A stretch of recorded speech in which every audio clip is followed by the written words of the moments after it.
kita tahu biaya logistik negara kita dibanding negara-negara tetangga kita masih jauh.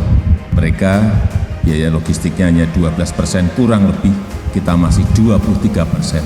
Artinya ada yang tidak efisien di negara kita. 7 tahun yang lalu sudah saya perintahkan saat itu ke Menteri BUMN, ke seluruh direktur utama untuk segera mengholdingkan. Saya tunggu-tunggu 7 tahun, nggak terrealisasi.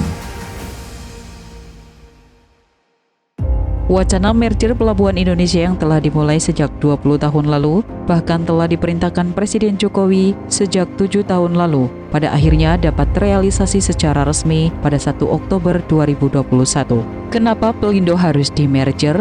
Logistik cost di Indonesia jika dibandingkan negara lain masih tinggi. Indonesia 24%, sedangkan negara lain di bawah itu.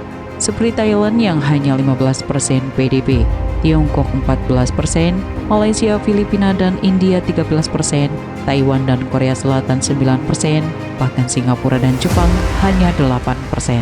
Menteri BUMN mengatakan penggabungan Pelindo ini juga sebagai negara kelautan yang besar, kita juga kembali membalance pasar kita dengan infrastruktur yang Pelindo punya untuk kita terus berupaya menekan logistik cost. Pertanyaan, seberapa jauh dampak dan target dari merger ini? Inilah kondisi sebelum merger. Pertama, urusan koordinasi dan birokrasi yang lebih panjang karena tadinya ada 4 entitas, yakni Pelindo 1, Pelindo 2, Pelindo 3, dan Pelindo 4 yang beroperasi berdasarkan cakupan wilayah masing-masing. Kini hanya ada satu nama, yakni PT Pelabuhan Indonesia atau Pelindo, dan Pelindo 2 ditunjuk menjadi induk. Selain tingginya biaya logistik, merger didasarkan pada urgensi bahwa tadinya situasi pengembangan konektivitas untuk hinterland kurang terkoordinasi dan maksimal.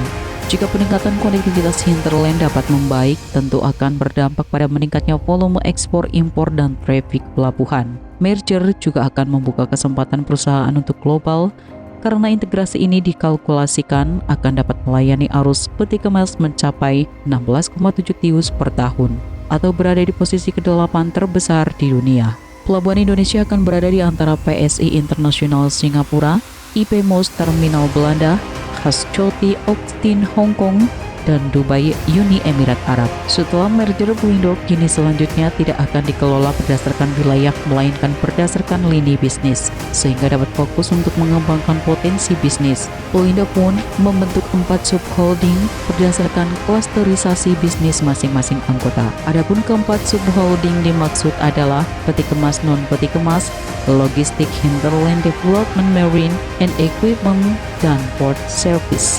Rencananya keempat subholding ini akan memiliki kantor pusat di kota-kota tempat kantor pusat Pelindo. Pelindo sebelumnya yaitu di kota Medan, Jakarta, Surabaya, dan Makassar. Jika dihitung berdasarkan nilai usai merger, total kekayaan sementara Pelindo mencapai 8,47 triliun. Sedangkan valuasi diproyeksikan akan sampai menyentuh hampir 120 triliun.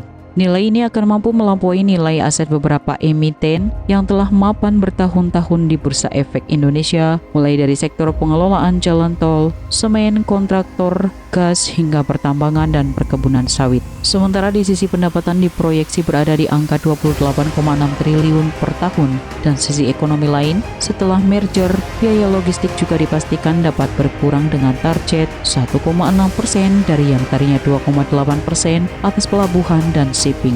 Meski bukan merupakan faktor utama yang berkontribusi terhadap tingginya biaya logistik, tetapi jika pelabuhan tidak optimal, tetap berimbas kepada sektor lain. Langkah berikutnya, menyambut merger melalui anak usahanya yaitu PT Jasa Armada Indonesia Tbk atau IPCM, diketahui menambah 6 kapal baru untuk meningkatkan level of service perusahaan dan untuk menarik pangsa pasar baru di luar yang sudah ada saat ini. Dana 235 miliar dianggarkan untuk pengembangan tersebut, termasuk untuk mendigitalisasi sistem pengawasan kapal.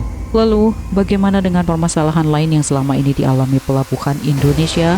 Tentunya, rencana-rencana strategi lain masih perlu dikomunikasikan dengan matang dan butuh aksi segera terlebih dalam perencanaan tata kelola dan sistem operasi untuk mengatasi problematika birokrasi, rawan korupsi, hingga pungli.